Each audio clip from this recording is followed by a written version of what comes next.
This video is for Chemistry in the Earth System, Unit 1.1, Heat. Today's essential question is, how can objects of different masses have the same temperature but different thermal energies? Hello, baby birds!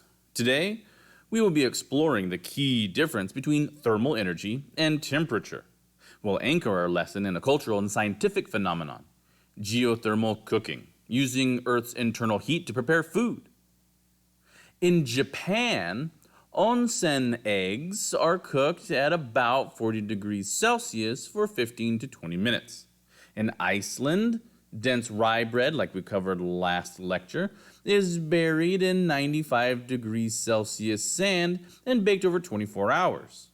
In New Zealand, the Maori people prepare a hangi, which is a 20 to 40 kilogram meal steamed in geothermal pits.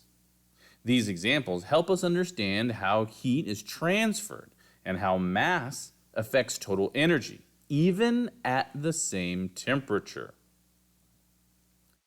Thermal energy, remember, is the total amount of kinetic energy of all particles in a substance. It increases when either the temperature increases or when the number of particles or the mass increases. Temperature, on the other hand, is a measure of the average kinetic energy of the particles in a substance. For example, a 2 kilogram loaf of Icelandic rye dough and a 60 gram onsen egg might be exposed to the same hot spring temperature, but the loaf contains far more particles and therefore far more thermal energy, even though the temperature is the same. Because the average kinetic energy of a water molecule is identical in a sample of ocean water versus water from a bucket, their temperatures will match. But the ocean contains 500,000 billion times as many molecules. So its total kinetic energy, which is its thermal energy, is 5 billion quadrillion tillion times larger. The average stayed fixed, but the total ballooned up. When it comes to geothermal cooking, one egg, roughly about 60 grams, reaches thermal equilibrium quickly with the hot spring water. The 2 kilograms of dough take far longer because it must absorb more total energy to raise all particles to that temperature. Water molecules in vapor, which is gas, possess far more kinetic energy than those in liquid water, which in turn outrun those locked in ice. That explains why steam at 100 degrees Celsius can scald instantly, while a 100 degrees Celsius steel pan merely feels painfully hot. Gases transfer vast energy because each molecule is already racing at racing speeds. The kinetic energy of particles increases from solid to liquid to the gas phase. Gases transfer energy the fastest. This matters in geothermal cooking.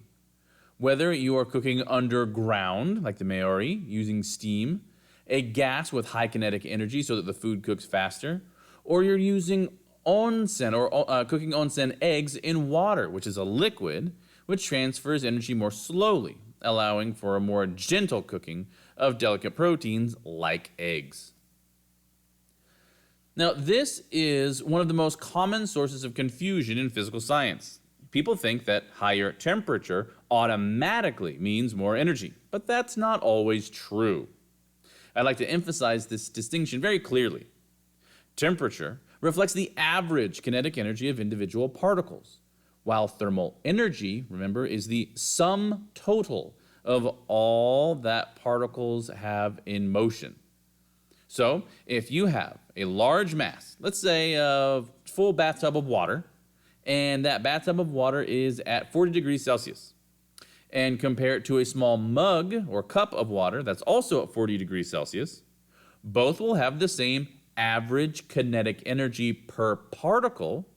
Therefore, their temperatures are identical, the 40 degrees Celsius. But the bathtub has thousands of times more molecules, and thus thousands of times more total kinetic energy. This means the bathtub contains vastly more thermal energy, even though the temperature is identical. So, to bring this home, think of, and this is going to be fun, a swarm of bees. If two swarms are equally fast on average, which would represent the same temperature, but one has 10 bees and the other has 10,000 bees, the big swarm carries a lot more total motion energy, more buzz, more impact. This is why mass matters. Thermal energy scales with both the speed of the particles and the number of particles. Getting into some different temperature scales, Fahrenheit survives mainly in US weather reports. It does exist elsewhere in the world, but not too many places. Its tighter degree size once aided early thermometers. Celsius, on the other hand, simplifies life for scientists by tethering 0 and 100 to water's phase changes, the freezing or melting or condensation or evaporation, respectively. Kelvin, crafted by a man named Lord Kelvin, slides the Celsius staircase down to the theoretical basement, which we call absolute zero. It turns out a Finnish laboratory has cooled rhodium to 0.0000000001 Kelvin, which is just 100 picokelvin above that absolute zero floor. Lord Kelvin, whose actual name was William Thomson, didn't merely rename Celsius. He anchored temperature to energy itself. Much like Celsius is based on the phase changes of water, 0 Kelvin is defined as zero kinetic energy, which means zero movement. Kelvin values are never negative. Dropping to even a microkelvin is technologically heroic. Laser cooling, magnetic traps, and months of patience just to do it once. Now, if we display two equal height bars at 20 degrees Celsius, we can widen one by a factor of 5 to mimic 5 times that mass.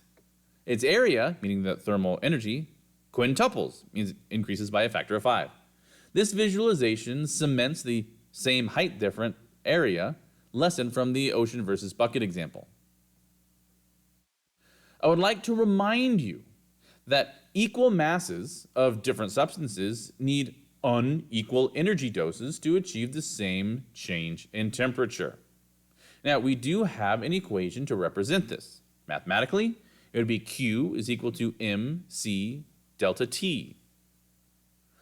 A small c, like in this equation, like we would see in metals, which typically have a small value for C, means that a small amount of heat, little heat, does a lot. A large value for C, like we see in water, means that it soaks up heat and hardly a blip in temperature change. Now, as a visual example, let's compare a steel slide and a plastic slide baked in the same sun. Steel's lower specific heat, which again is represented by the variable C, this means that even modest solar energy spikes its temperature. So kids will yelp when they sit on the steel slide. Plastic, on the other hand, has a higher value for C, the specific heat capacity. So that higher value for C buffers that energy, staying touch safe for longer. The same logic guides cookware choices. Thin steel pots heat and cool quickly. Cast iron, which would have a higher value for C, stays hot for longer. Let's get a little bit more specific when it comes to our value for C, water's specific heat capacity. Raising 1 kilogram of water by 1 degree Celsius, or 1 Kelvin, demands 4,186 joules, which, coincidentally, is over 8 times that of steel. That means it takes 8 times more energy to raise 1 kilogram of water by 1 degree than it takes to change the same amount of steel by the same temperature. Therefore, oceans act as planetary thermostats, buffering day-night swings, while the 60% of water in our bodies smooths fever spikes. Water also requires huge energy to evaporate. Sweat's phase change whisks away heat, and the body is able to use its built-in air conditioning. Some real-world applications, let's take a look at them. Seawalls made of concrete warm very slowly throughout the day, releasing heat overnight. This thermal lag, driven by water's high value for C, or specific heat capacity, softens temperature swings. Car engines circulate various chemicals like ethylene glycol water blends because water's capacity to absorb heat is so high. Therefore, it absorbs the heat from the combustion engine. Chefs, on the other hand, will pick copper pans, which have a low value for C, which means they'll have a quick response. And they'll use these copper pans for sauces, but then they'll use heavy Dutch ovens, which have a higher value for C, for things like stews. Everywhere you look, the marriage of thermal energy and temperature guides human design. At this point, you should be able to generate a full and appropriate response to today's essential question. How can objects of different masses have the same temperature but different thermal energies?